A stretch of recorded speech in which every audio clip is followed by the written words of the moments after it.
আজকে আমি চলে আসলাম আরেকটি নতুন রেসিপি নিয়ে। সেটা হলো ছোলার ডাল সুন্দর করে রান্না। কে এইভাবে ডাল রান্না করে খান, খুবই মজা লাগে। আমি প্রথমে পেঁয়াজ বেরেস্তা করে একটু তুলে রেখে দিলাম, পরে আমি ডালের উপরে দেবো এই জন্য। তারপরে কিছু পেঁয়াজ আমি এখানে ভেজে নেব। নিয়ে এখানে আমি গরম মশলা, দারচিনি, এলাচ, তেজপাতা সব দিয়ে দিলাম। দিয়ে একটু ভেজে নেব এর সাথে। তারপরে এখানে সামান্য পরিমাণ লবণও দিয়ে দেব।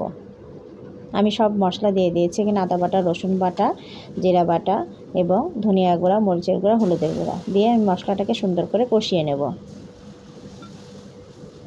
এখন আমি ছোলার ডালটা রান্না করব। মুরগির যেটা গিলি থাকে, কলিজা থাকে, গলা থাকে, সেগুলো আদার্স পার্টগুলো দিয়ে আমি এটা রান্না করব।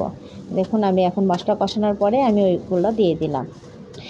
এইগুলা কিন্তু এমনি মাংসের মধ্যে খেতে ভালো লাগে না, অনেক সময় আমরা এগুলো ফেলে দিই। তখন এই ছোলার ডাল দিয়ে রান্না করলে খুবই টেস্ট হয়। আমি ছোলার ডাল আগে থেকে সিদ্ধ করে রেখেছিলাম। এখন আমি ছোলার ডালগুলো দিয়ে কষিয়ে নেব সুন্দর করে।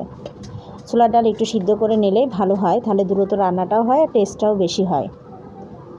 একটু কষানোর পরে আমি সামান্য পানি দিয়ে দিলাম। দিয়ে এখন আমি এটাকে ফুটিয়ে নামিয়ে ফেলবো। হয়ে গেল। আমি লাস্টে নামানোর কিছুক্ষণ আগে 5-6টা কাঁচামরিচ দিয়ে দিলাম।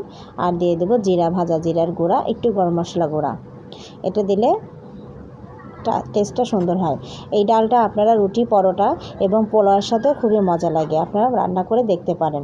সবাই ভালো থাকবেন, সুস্থ থাকবেন। আমার ভিডিওটা যদি ভালো লাগে একটু শেয়ার করে দিবেন।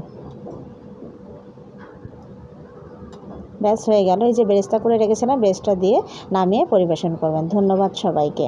আসসালামু আলাইকুম।